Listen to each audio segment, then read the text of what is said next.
Class 10th का रसायन विज्ञान का चैप्टर नंबर है धातु और अधातु। चैप्टर का नाम है धातु और अधातु। ये रसायन विज्ञान का चैप्टर नंबर 3 है। धातु और अधातु के बारे में पढ़ते हैं कि धातु है क्या, धातु कहाँ से आया, धातु किसमें होता है, कौन सा धातु है, कौन अधातु है, आज इस सब के बारे में फुल कॉन्सेप्ट पढ़ेंगे पूरी जानकारी के साथ। पहले धातु अधातु आया कहाँ से, धातु अधातु क्या है, ये ऑल वर्णन इसमें करेंगे। ये देखिए धातु और अधातु जो है तत्व से आया है। कहाँ से आया है? तत्व से। तत्व में होता है, तत्व होता है, तत्व में होता है धातु और धातु, और एक होता है उपधातु। ये सारे तरीका से तत्व से। अभी तक क्लास 10th के बुक्स के अनुसार 114 तत्व को खोजा गया है, जबकि अभी आगे भी गया है 118 122 तक गया है, मगर आपके बुक के हिसाब से 114 तत्व है, जिसमें 92 गो धातु है। 92 क्या है? धातु है। समझ गए? टोटल 114 तत्व में 92 को धातु ही है। और भी तत्व की जगह रखा गया है, मगर 114 तत्व आपके बुक के हिसाब से कह रहा है कि 114 तत्व है, और भी तत्व का निर्माण हो चुका है, खोज हो चुका है। समझ गए? तो जानते हैं धातु और अधातु है क्या। तो तत्व से तत्व में ही होता है, कोई तत्व धातु होता है, कोई तत्व अधातु होता है, कोई तत्व उपधातु भी होता है। तो जानते हैं कि धातु कौन सा तत्व धातु है, कौन सा तत्व धातु है। बच्चा रट लेता, उसको पता ही नहीं रहता है, पता है सोडियम धातु है। कैसे? तो सर्दी लिखाया है जैसे में सोडियम, जैसे में कैल्शियम धातु। बस ये जानता है कि जैसे में हमको लिखा दिया है तो धातु है। क्यों धातु है ये जानबे नहीं करता। जानता है क्लोरीन अधातु है, जानता है, पर क्यों अधातु है ये नहीं जानता है। तो हम आप लोग को ये बताएंगे कि यदि सोडियम धातु है तो क्यों धातु है। सिर्फ तत्व को देखेंगे और बता देंगे, 2 मिनट में निकाल कर दिखा देंगे कि ये तत्व धातु है या अधातु है। रटने की कोई जरूरत नहीं, कॉन्सेप्ट सीखिए। कहता है concept is the power. Concept में शक्ति होता है, पावर होता है। अगर आपके पास कॉन्सेप्ट है ना तो आप हर चीज को आसानी से बोल सकते हैं, आसानी से सीख सकते हैं, आसानी से सिखा सकते हैं। यदि कॉन्सेप्ट ही नहीं है, रटते रहिएगा तो जिंदगी भर रटते ही रह जाएगा। तो रटना नहीं है, कॉन्सेप्ट सीखना है। ठीक है? आप आज जानिएगा कि धातु और अधातु में क्या अंतर है, धातु और धातु क्या है। तो चलिए जानते हैं बारीकी से। पहले जानते हैं धातु के बारे में। देखिए धातु, जब ये आपको दिमाग में आए धातु, तो समझ जाइएगा कि ऐसा कोई तत्व है जिससे करंट पास कर जाएगा, जिससे करंट पास कर जाएगा। धातु जो होता है विद्युत का सुचालक होता है, ये विद्युत का चालन करता है, इसमें धारा प्रवाहित हो जाता है, धातु में धारा प्रवाहित हो जाता है, ये विद्युत का सुचालक होता है। धातु को आप कितनों पीटिएगा ना तो जल्दी टूटेगा नहीं। धातु तन्य होता है, आघात वर्धनीय होता है। आघात वर्धनीय का मतलब होता है वो आघात सहता है। यदि आप धातु पर कतनों उसको पीटिए फिर भी वो जल्दी टूटता नहीं है, तो आघात वर्धनीय होता है धातु। और धातु तन्य होता है। तन्य मतलब कि उसको खींच सकते हैं, इतना छोटा रहेगा उसको खींचकर बड़ा बना सकते हैं। देखते हैं इतना छोटा सा लोहा लेकर के देते हैं और उसको बड़ा बड़ा औजार बना देता है, खंती बना देता है, पघरिया बना देता है, कोदाल बना देता है कि नहीं। छोटा सा लोहा रहता है। लोहा क्या है? तत्व है। और तत्व में क्या है? लोहा धातु है। लोहा क्या है? धातु है। इसलिए देखते हैं लोहा पर कितनों पीटते हैं, लोहा को तो जल्दी टूटता नहीं है। लोहा उसको खींच सकते हैं, तार बना सकते हैं, कुदाल बना सकते हैं, मगर उसको जल्दी तोड़ नहीं सकते हैं। कभी लोहा को तोड़ सकते हैं, उसको काटते हैं, वो भी आरी पत्ती से। उसको औजार से। तो धातु जो होता है विद्युत का सुचालक होता है, इसमें धारा प्रवाहित तो होता है। दूसरा, धातु आघात वर्धनीय और तन्य होता है। आघात वर्धनीय का मतलब वो धातु पर आप कितना चोट करिएगा ना तो धातु जल्दी टूटेगा नहीं, ये आघात को सहता है।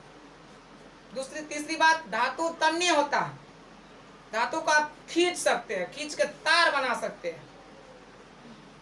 और धातु को खींचिएगा ना तो टूट जाएगा बीच से। और धातु आघात वर्धनीय नहीं होता है, उसको आप जब ये मारिएगा तो टूट जाएगा। तो पहले धातु समझते हैं। धातु विद्युत का चालन करता है, धातु आघात वर्धनीय और तन्य होता है। उसके बाद धातु चमकदार होता है। जब ये आप धातु को देखिएगा तो चमकेगा, धातु चमकता रहता है और धातु नहीं चमकता रहता है। तो धातु चमकदार होता है, समझ गए। उसके बाद धातु पर धनात्मक आयन होता है। कहिएगा क्यों सर? क्योंकि धातु का क्षमता है किसी को देने का। धातु इलेक्ट्रॉन देता है और जो तत्व इलेक्ट्रॉन देता है वो तत्व धातु होता है।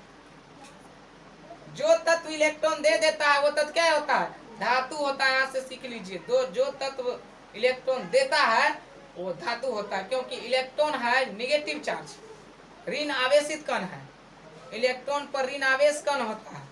इसी कारण कोई अगर इलेक्ट्रॉन दे रहा है तो वो धातु बनता जा रहा है। अब मान लीजिए आप पर कोई कर्जा है, क्या है? कर्जा है। आप वो दिन पर दिन कर्जा दे रहे हैं तो आप क्या होते जा रहे हैं? पॉजिटिव हो जा रहे हैं, आप कर्जा से सद रहे हैं तो आप प्लस में होते जा रहे हैं। तो वही बात है, कोई अगर इलेक्ट्रॉन दे रहा है, इलेक्ट्रॉन होता है ऋण आवेश, अगर कोई इलेक्ट्रॉन दे रहा है तो क्या होता जा रहा है? प्लस होता जा रहा है। कोई इलेक्ट्रॉन ले रहा है तो क्या हो रहा है? माइनस होता जा रहा है। कोई अगर कर्जा ले रहा है तो कर्जा में डूबा जा रहा, दिन पर दिन पीछे जा रहा। कोई अगर कर्जा दे रहा है तो दिन पर दिन आगे बढ़ रहा, आगे बढ़ेगा। तो जो इलेक्ट्रॉन दे देता है वो प्लस चार्ज, और जो इलेक्ट्रॉन ले लेता है वो माइनस चार्ज होता है, समझ गए। तो धातु की प्रवृत्ति है ये इलेक्ट्रॉन देता है, लेता नहीं है। ये इलेक्ट्रॉन देता है, इसलिए धातु पर धन आवेश कण होता है, धातु पर धन आवेश कण होता है। और यही इसका पहचान है कि धातु इलेक्ट्रॉन देता है। जो तत्व इलेक्ट्रॉन देता है वो ही तत्व धातु कहलाता। क्या सब समझे धातु में? पहला बताएं कि धातु विद्युत का चालन करता है, अर्थात धातु में करंट पास हो जाता है। दूसरी बात, धातु आघात वर्धनीय और तन्य होता है। धातु पर कितना चोट करिएगा तो जल्दी टूटेगा नहीं। और तन्य का मतलब उसको आप खींच सकते हैं, खींच कर लंबा कर सकते हैं, चौड़ा कर सकते हैं, जैसे मन तैसे कर सकते हैं धातु।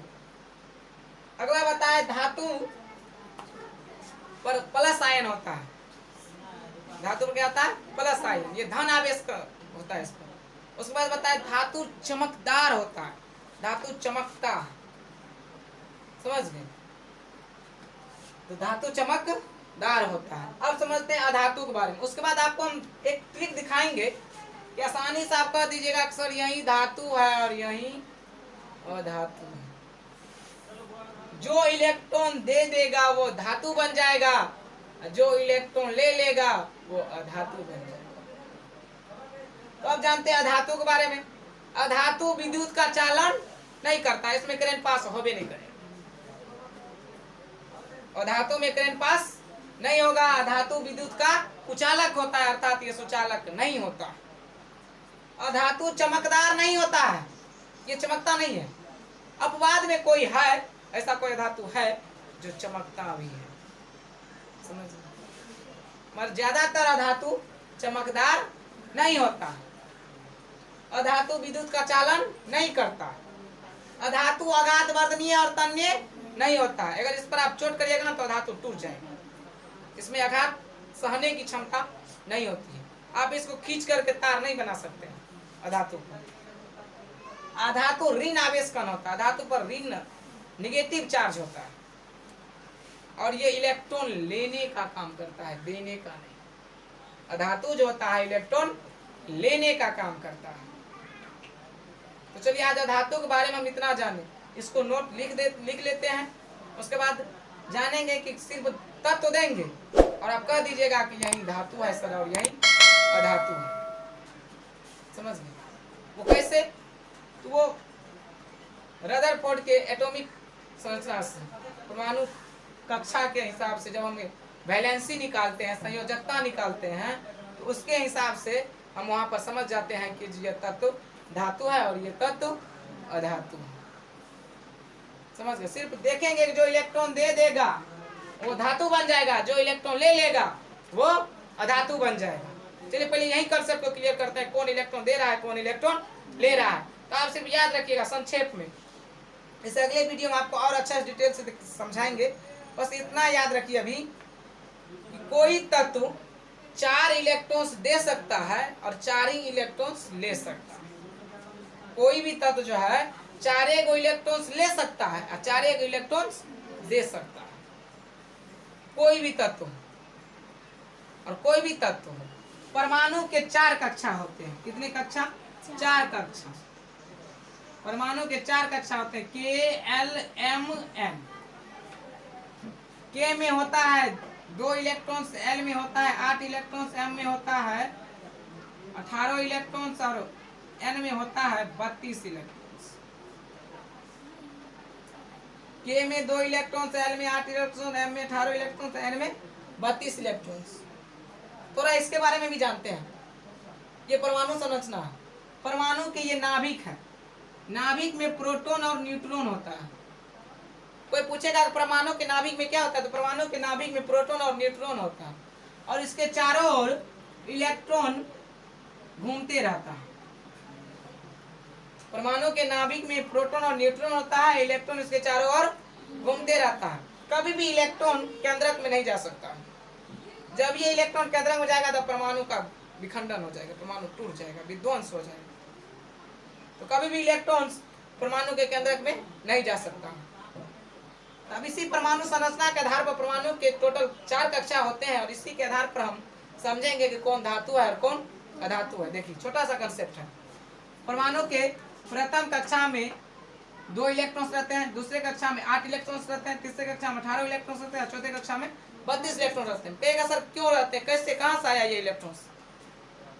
तो इसके लिए एक फॉर्मूला होता है 2n², जहां पर n बराबर होता है कक्षाओं की संख्या। कक्षाओं की संख्या अब देख लीजिए, अगर कक्षा 1 के लिए कहेगा तो 1 का स्क्वायर होगा और 1 का स्क्वायर 1 का, 2 को 1 से गुना करेंगे तो कितना होगा 2। अब कक्षा 2 के लिए कहेगा तो 2 दूना 4 है, 4 को 2 से गुना करेंगे तो 4 दूना 8। कक्षा 3 के लिए कहेगा तो 3 3 9, 9 दूना 18। कक्षा 4 के लिए कहेगा तो 4 चौका 16, 16 2 16 दूना 32। ऐसे कर। तो पहला कक्षा में 2 इलेक्ट्रॉन, दूसरा कक्षा में 8 इलेक्ट्रॉन, तीसरा कक्षा में 18 इलेक्ट्रॉन और चौथा कक्षा में 32 इलेक्ट्रॉन होते हैं। इसी के आधार पर हम जानेंगे कि कौन धातु है कौन अधातु है। बस कॉन्सेप्ट याद रखिए, कोई भी तत्व 4 इलेक्ट्रॉन ले सकता है, 4 इलेक्ट्रॉन दे सकता है। अब ये शर्त है कि मान लीजिए आपके पास 4 बर्तन है, 4 बर्तन है, K, L, M, N, 4 गो बर्तन दिया। एक दूध वाला आया, आपके घर वाले सब जो है, घर वाले सब वो आपको बोल दिया है कि ये चारों बर्तन का शर्त है कि जब दूध वाला आएगा ना तो उसको कह देना कि जब तक एगो बर्तन नहीं भरेगा दूसरा बर्तन में दूध नहीं रखेगा। वैसे ही इलेक्ट्रॉन भी कह रहा है कि जब तक एक कक्षा नहीं भरेगा दूसरी कक्षा में आप इलेक्ट्रॉन्स को नहीं रख सकते। इसे दूध वाला कहना है कि जब तक एगो बर्तन नहीं भरेगा दूसरे बर्तन में आप दूध नहीं रखिएगा। देखिए मान लीजिए कोई सोडियम आया, दूध वाला सोडियम है, सोडियम का परमाणु संख्या 11 होता है, ये याद रखना है। सोडियम का परमाणु संख्या 11 होता है। मान लीजिए सोडियम कोई दूध वाला है, उन्होंने 11 लीटर दूध लाया। कितना दूध लाया? 11 लीटर। और यहाँ पर 4 बर्तन है, K, L, M, N। पहले बर्तन में कहता है 2 लीटर दूध रखेगा, उससे ज्यादा दीजिएगा तो बाहर हो जाएगा। पहला बर्तन में 2 लीटर दूध रखेगा, दूसरा बर्तन में 8 लीटर, तीसरा बर्तन में 18 लीटर और चौथा बर्तन में 32 लीटर रखेगा। ये शर्त दिया है। तो पहला बर्तन में हमको 2 लीटर देना है। कहता है जब तक इस बर्तन को भरिएगा नहीं आप अगले बर्तन में दूध नहीं रख सकते हैं। तो पहले बर्तन में देखिए 2 लीटर इसको दे दिया, भर गया। इसके पास बचा कितना, 11 में से 2 दे दिया, बचा कितना 9 लीटर। अब इसको देगा ये कितना 8 लीटर, 2 भर गया, 8 भी भर गया, बच गया। अब इसके पास कितना 1 लीटर। इसके पास रखने की क्षमता है कितना 18। तो कोई भी तत्व चाहता है कि या तो हम पूरा भर जाए या तो पूरा हम खाली हो जाए, या तो पूरा हम भर जाए या तो पूरा हम खाली हो जाए। और खाली होने के लिए और भरने के लिए वो 4 को इलेक्ट्रॉन ले सकता है और 4 को इलेक्ट्रॉन वो दे सकता है। अब ये सोडियम बेचारा चाहेगा कि हम अपने आप को पूरा भर जाए, मतलब मेरा बर्तन कभी एक भी खाली ना रहे, ये 11 लीटर दूध जो है पूरा एडजस्ट हो जाए, या तो किसी को दे दे या तो किसी से ले ले। पहला बर्तन को तो बेचारा बहुत बढ़िया से भर दिया, दूसरा को भी भर दिया, तीसरा में चाहिए 18, इसके पास बचा है मात्र 1।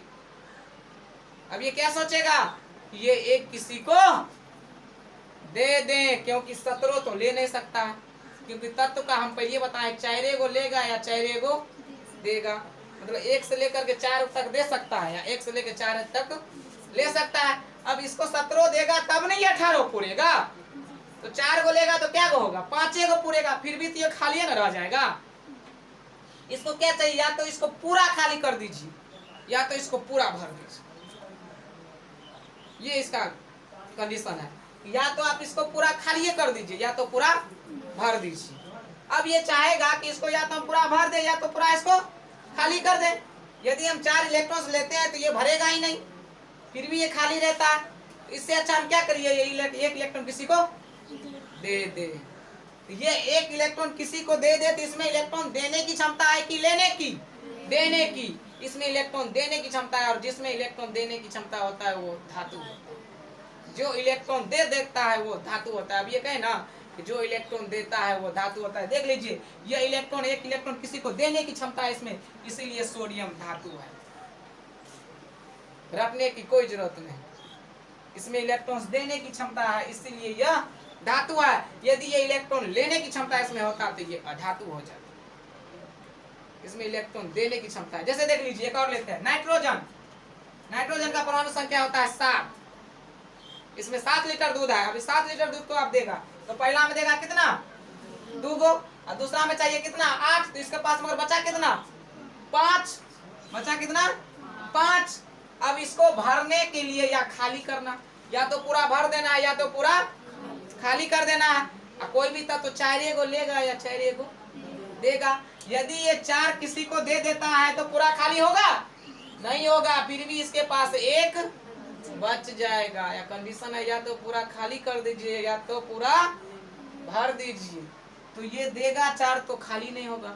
इससे अच्छा ये क्या करेगा, किसी से 3 ले लेगा। यदि ये 3 ले लेगा तो 8 भर जाएगा कि नहीं, 8 पूरा हो जाएगा कि नहीं। तो इसका मतलब है ये इलेक्ट्रॉन लेगा, ये किसी से 3 इलेक्ट्रॉन्स लेगा, और यदि किसी से 3 इलेक्ट्रॉन्स लेगा तो ये क्या हो जाएगा, भर जाएगा। और जब ये भर जाएगा तो इसका काम हो गया। इसका मतलब है कि नाइट्रोजन में इलेक्ट्रॉन लेने की क्षमता है, और नाइट्रोजन में इलेक्ट्रॉन लेने की क्षमता है, इसलिए नाइट्रोजन क्या है, और धातु है। जो तत्व लेने की इलेक्ट्रॉन लेने की क्षमता जिसमें होता है वो धातु होता है, और जिस तत्व में इलेक्ट्रॉन देने की क्षमता होता है वो धातु होता है। कंसेप्ट क्लियर हुआ कि नहीं। इसमें कुछ अक्रिय गैस को याद रखना है, जैसे हीलियम, हीलियम का होता है 2, नियोन, नियोन का होता है 10, आर्गन, आर्गन का होता है 18। इस टाइप से समझ गए। टोटल अक्रिय गैस छोग होता है, उसको आपको याद रखना होगा। Helium, neon, argon, krypton, radon, xenon, ये सब का परमाणु संख्या याद रखता है। आप परमाणु संख्या याद रखिए, परमाणु संख्या याद रखिए। हर आप आराम से कह दीजिएगा कि यह धातु है या अधातु है। हम आप लोग को एक क्वेश्चन दे रहे हैं, मैग्नीशियम जिसका परमाणु संख्या होता है 12, कैल्शियम इसका परमाणु संख्या होता है 20, क्लोरीन इसका परमाणु संख्या होता है 17। ये तीनों को आप निकाल के बताइएगा इसमें कौन धातु है कौन अधातु है, और निकाल के हमको कमेंट करिए तुरंत कि कौन धातु है और कौन अधातु।